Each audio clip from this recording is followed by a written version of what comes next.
Happy birthday to me. Happy birthday to me. Happy birthday, dear Emily. Happy birthday to me. That's right, it's my birthday, so I thought I would celebrate on here with you with me. Thank you for being here. I wanted to basically go over in my 32 years what are my favorite books that I've ever read. So, this is my son's birthday crown. I bought him for him for his first birthday party, and it was expensive, and it's actually the moon that it was on his birthday. I bought it off of Etsy because I thought it was the cutest thing ever. He refuses to wear it, so I'm gonna wear it for my birthday. Just for this video though.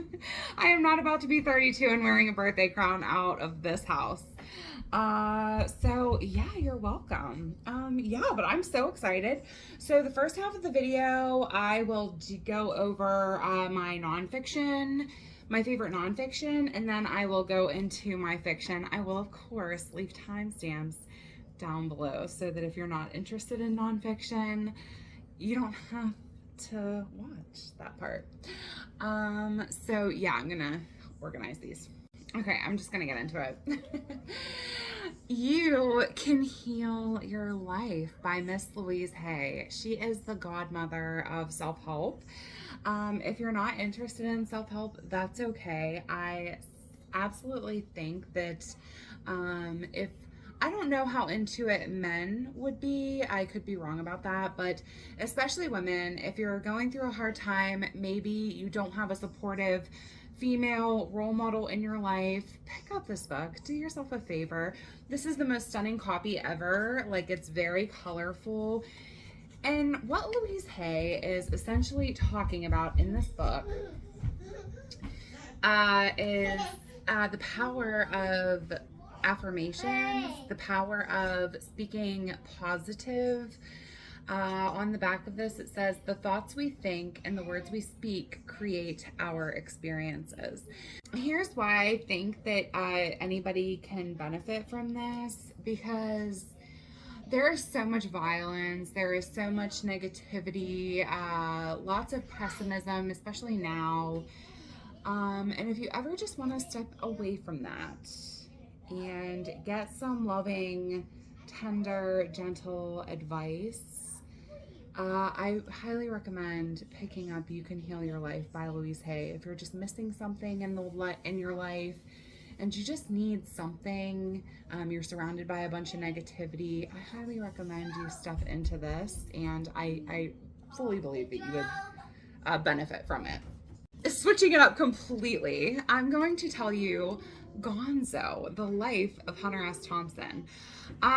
This is my first experience with Hunter S. Thompson. I was living with a friend at the time, and she was really into Hunter S. Thompson, and she had this book, and I picked it up, and that's how I came to love Hunter S. Thompson. If you don't know, Hunter S. Thompson is an author, but more than that, he was a wild, batshit mad person.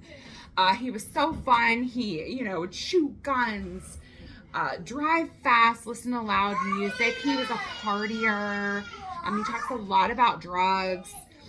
And he's just fun. And this is not his writing. This is people who knew him talking about him. He did end up committing suicide, so they kind of talk about that as well.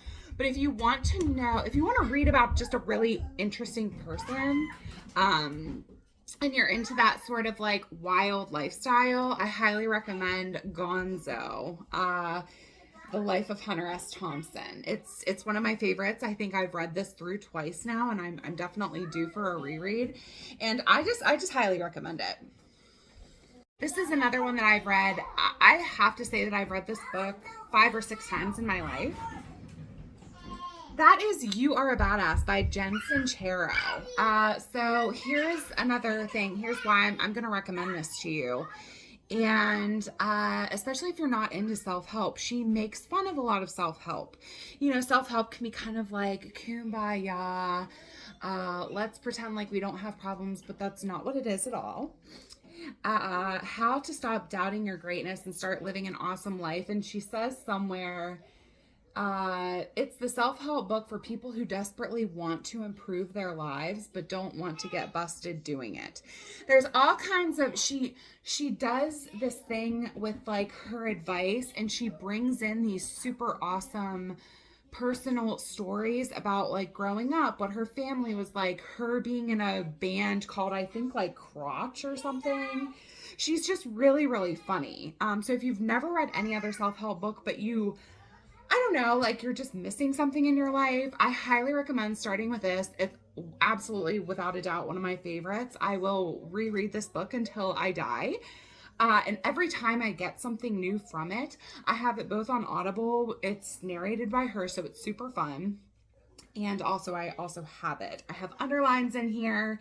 I love this book. And again, I'm due for a reread. So You Are a Badass by Jen Sincero is one of my favorites. I was going through a really hard time with my last pregnancy with my daughter. Family things were falling apart.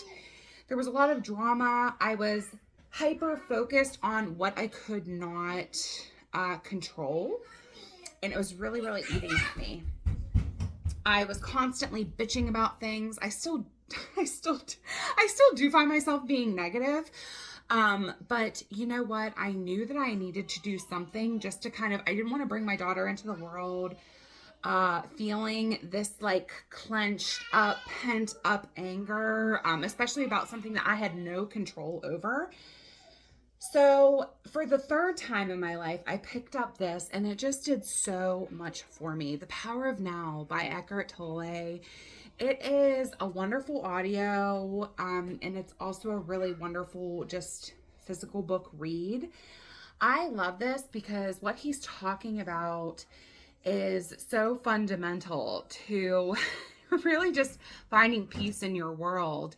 It's constantly calling you out for all the things that go through your head, all the things that bother you, all the this, all the that, all the badness that's happening in your life is not happening right now, generally,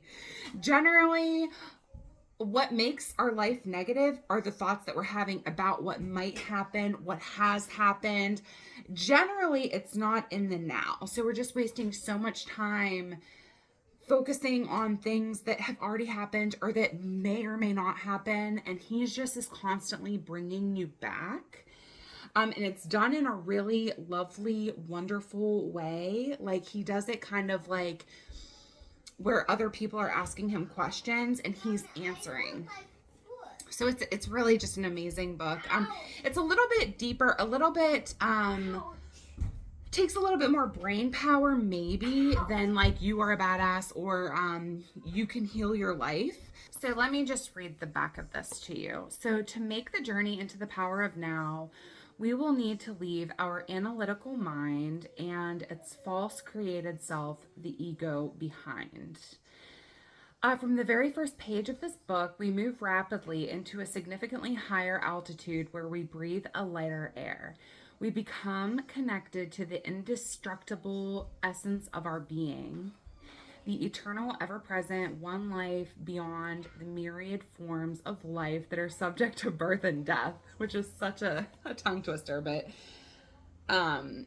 it's an easy question and answer format to guide us. I like I said, if you do find yourself constantly thinking negative and you need something, I highly recommend The Power of Now by Eckhart Tolle. I did last read it, like I said, before my daughter was born, so it was like a little bit less than 2 years ago. But I'm due for a reread. What can I say? This is absolutely one of my favorites. I think I first picked up Sark when I was 18, and she has stuck with me all these years. I am 32 now, and I still find so much power from her. So this is Succulent Wild Woman by Sark. Look at the back. Look at her. She's full of life. She's wild. She's goofy. Get out. Yes, so she hand paints all of her work. It's super, super fun. So let me just read you some of the chapters. I have spoken about her before. Succulent, ripe, juicy, whole, round, exuberant, wild, rich, wide, deep, firm, rare, female.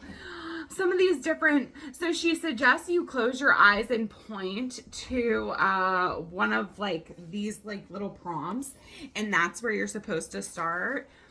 It's just very fun. So let me read you some of the chapter parts. If I want you to read any of these books, I want you to pick up Sark. If you're a female, again, I don't know. I can't speak for the male body or like what they're. I don't see a man being into this, but I could be wrong. I don't know. I don't know everything. So being and becoming a succulent wild woman is a chapter. Fears, outrageous adventures, blocks to succulence, healing, sexuality, love and romance, creative expression, portraits of succulent wild women, fat, money and power, building a succulent community. And yeah, she says, special note, you have permission to read in any order, no order, backwards or upside down as you wish. She suggests to you to stay in your PJs all day. She talks about a day on, I think it was Thanksgiving, where she like masturbated 27 times, like in the span of a couple of hours, because she's just excessive like that. She's just fun. I mean, like, she's just, I don't know how to explain it to you without reading you the book myself, which I would totally do that, but for the purpose of this video, I'm not gonna. But I think that she's miraculous, and again, if I were to recommend any of these books, it would definitely be this one. It has always been one of my dreams to actually host a Succulent Wild Women party, but I don't have enough female friends to do it. So I don't know what to do. I really want to though, where everybody wears like wild hats and you wear whatever bizarre outfit you want to. I just think it sounds like so much fun. So if you want to come, let me know and I'll invite you. We'll do a Succulent Wild Women party. Okay, so this one is not as fun, but smart women finish rich. So important to kind of have in your mind your financial goals. This is really, really, really important, I feel like, by David Bach. I haven't read this in a while because I've been a stay-at-home mom, and you know, just with like inflation and bills and things like that, it hasn't been as inspiring to me lately to really hone in on finances, but it's important nevertheless, and it's happening whether we want to focus on it or not. So this is kind of like a guidebook of where you as a female need to be. It's a really good like chapter by chapter guidepost of kind of like what you need to focus on, what's important, how to build wealth, things like that. And this is definitely, I think I've read this twice. And it's just an important read. Okay, this is my final nonfiction. It is a memoir. It is Between Two Kingdoms by Suleika Jawad. I have talked about this so many times on my channel. I think I've read it twice since restarting back up on booktube, because it's simply like one of my favorites. I think I read it twice in the last year, actually. Between Two Kingdoms. It is the most powerful memoir I have read. I am reading one now that is sort of competing with it, but honestly, I love them both so much. But Between Two Kingdoms, she's early 20s. She's living in Paris. She finds out that she's very sick. So she flies back. She finds out that she has like the super rare form of cancer. And she's just started a relationship, and he comes and helps her, and her parents, and what that's like, the friends that she meets who pass away. What's it like having cancer at such a young age? What is that like? Being isolated in a hotel, in a hospital room. And then the aftermath of what it's like to be cancer free so young, and you've like given up so much of your life, and like now all you know is like hospital wards and being looked after, and now you're scared of a relapse. And you know, she starts a blog and it ends up being really popular, and her story about that, and she ends up going on a road trip. As you can see here, she ends up going on a road trip to meet these people who wrote to her while she was really sick. It's so powerful. It's a beautiful human experience story. That's the best way I can describe it, and I highly recommend this book. It has absolutely been one of the most powerful reads I've ever read. And again, I just highly recommend it. Okay, here are my fiction books. Some of these I haven't read in a really long time, but but the experience of them and the memory of what I was going through at the time of reading them, is kind of like why I've chosen them and why I feel like I wanted to include them in this video. This is one that I've never talked about, I don't think, on my channel, and that is The Perks of Being a Wallflower. I think I first read this when I was in high school. I was going through some stuff in high school. I really, really was. I was very isolated after having been one of the popular people, and I was isolated, and I just really, really connected with Charlie and his friends that he makes, and the person that he is. Like, he's just, you know, again, about the human experience. I love the way that they describe him. I love the way that the book is described. And then I remember I moved to, so I was isolated. I didn't have any friends anymore in high school the first time that I read this. And then when I moved to New York City, I was living on a floor, and I was hippy dippy. I was smoking. I was, again, hippy dippy. I was living on a floor with a bunch of girls who had just graduated high school. I was older than them. I had just lived my summer at the beach where everybody was smoking weed. Everybody was just having a good time. I turned into a total 360 version of myself in the best way. Yeah, so these girls who were so desperate to kind of fit in with each other, they had to choose one person who they really just didn't like, and that ended up being me.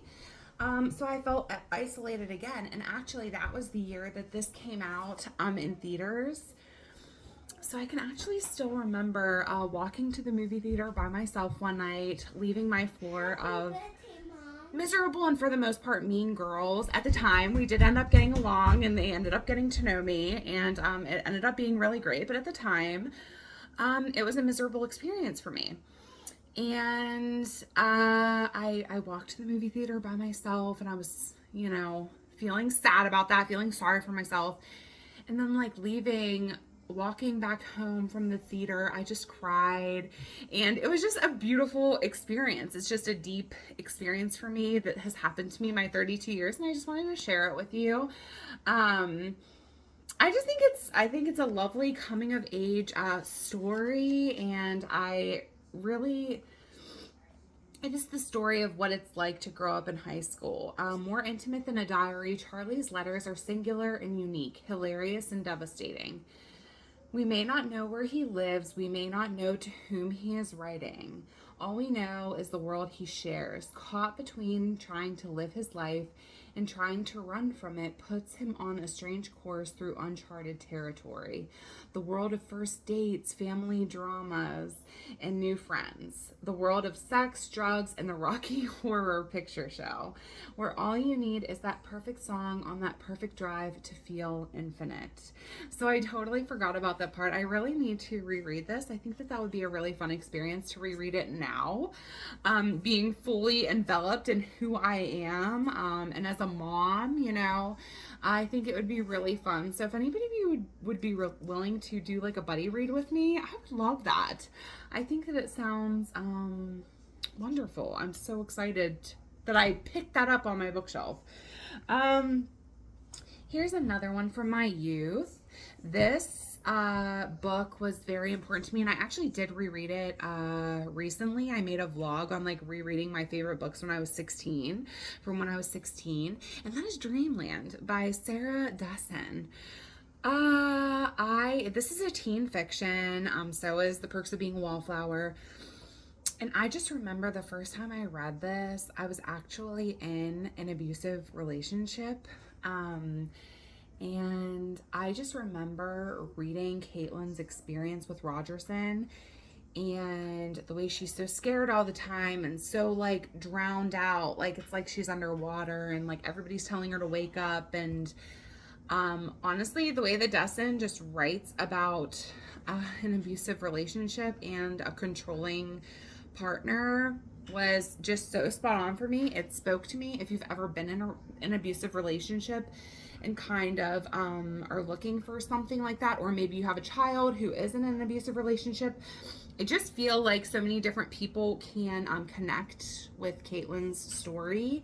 And it's a super easy read. Again, it is a teen fiction, and it's just such an honest, for me, for a teenager who went through a very abusive relationship, I can tell you that it was accurate, spot on for me. So I love this, and I would recommend it for sure. It's such a powerful book to me, and now I've read it twice. Hi. Okay, I have 3 more. So, Emily of New Moon. I did just recently read this for the first time, and I will absolutely return to it in the future. First of all, hello. Is this stunning or what? It is by Miss L.M. Montgomery. You've got 10-year-old Emily Starr, her dad, who is super soulful. Yeah, so dad passes away, and Emily is sent to live with family who she's never met. Her mom's side of the family, Emily's never even met her mom. Her mom passed away when she was really, really little. And so this is a story about Emily, who has always been encouraged to be herself. She's always been allowed to fully express herself to her dad. She is suddenly sent to a very prim and proper side of her family, and it's about her figuring out what that looks like for her. So I highly recommend this. It's so sweet. I love this character so much. I love Emily. She is marvelous, and I really would love for you to read it. Anne of Green Gables. This is not at all the version that I read, but I didn't feel like pulling the other one out of the paperback, the box. But yeah, Anne of Green Gables. This is, if you're interested, this is the like Books A Million Classics editions. They are really pretty, and they have like the year that it was published, which is 1908 apparently. So Anne of Green Gables, this has been so important to me. I don't know how many times I've read the first 3 books. When I think of it, I think of my grandmother. I think of Thanksgiving. That's kind of why it's sort of a bummer that I didn't read it this month. But if I think of any book regarding my birthday, it is Anne of Green Gables. I can't tell you how many different Anne of Green Gables gift related things I've gotten in the past. I have been given a glass Anne doll, an Anne of Green Gables diary. I think I was given bookmarks at some time. Of course, I don't still have them. I don't know what I would have done with them. But yeah, Anne of Green Gables is just such a staple. It is part of my identity, I feel like. They really remind me of my grandmother Rose, who is not at all the same as she used to be. She's had a couple strokes now. She is in a wheelchair. She doesn't talk very much. So especially this year on my birthday, Anne is just so important to me. I do plan on picking her up either at the end of this month or December, just so I can kind of reconnect to that part. But if you don't know, Anne of Green Gables is sort of not similar to Emily of New Moon. It is by the same author. Anne is an orphan who ends up, it's an accident that she ends up with Marilla and Matthew Cuthbert. But the way, the atmosphere, Prince Edward Island, who Anne is, her imagination, the friendships that she makes, bosom friends, you know, really close, like, friends that she makes, and just the way that she sees the world is magical. It is beautiful. I think that all young girls should read it. All women should read it. I just think it would connect us so much. So I just think that this book is so beautiful, and it's absolutely a part of me, and that's kind of the purpose of this video. So Anne of Green Gables is another one of my favorites. Last but certainly not least, this has probably been one of my favorite books since I was 18, since the very first time that I've read it. I think I've read it now 3 times. I find myself thinking about Dolores all the time. It is She's Come Undone by Wally Lamb. She's Come Undone, it starts with Dolores as a child. Both of her parents are together. They end up getting divorced. Dolores' life dramatically changes. There is sexual assault for her. There is weight issues with her. She ends up gaining a ton of weight. She ends up it just takes you through Dolores' life. It is really truly a coming of age story. I have never, ever, ever loved a person or thought about a person, a fictional character, more than I thought about Dolores. I am madly in love with this book. I am madly in love with Dolores. I love the symbolism. I love the way that everything comes together at the end. The way that the book ends just did her justice. I am proud of Dolores. I am proud to know Dolores. And if you've never read this, it's a gorgeous story. At least to me, it hit me so hard. I immediately vibed with it. I vibed with her. I love Wally Lamb's writing. And that's what I have to say about She's Come Undone. I will absolutely be rereading it so that I can talk a little bit deeper about it, because again, I haven't read it in a very long time, but I just know that it's one of my favorite books. So that is my favorite books this year. At this time, at the time of turning 32, these are the books that have touched me in a way that books will. And I feel like it's such a random collection, books that probably aren't spoken about very often at all on here. So I'm going to go ahead and chalk it up to book recommendations from me to you. Let me know, please, if you've read any of these, if you are interested in any of these. I highly recommend every single one of them. And I would love to know if you end up reading it. This is probably one of my favorite videos that I've ever made. I just feel so full, like having all my favorite books like in one place. And I am feeling very, very peaceful now. So thank you. Thank you so much for watching this. Thank you for celebrating my birthday with me. I appreciate every single one of you. And thank you. Thank you again for being here and for doing all you do. I will talk to you in the next one. Bye.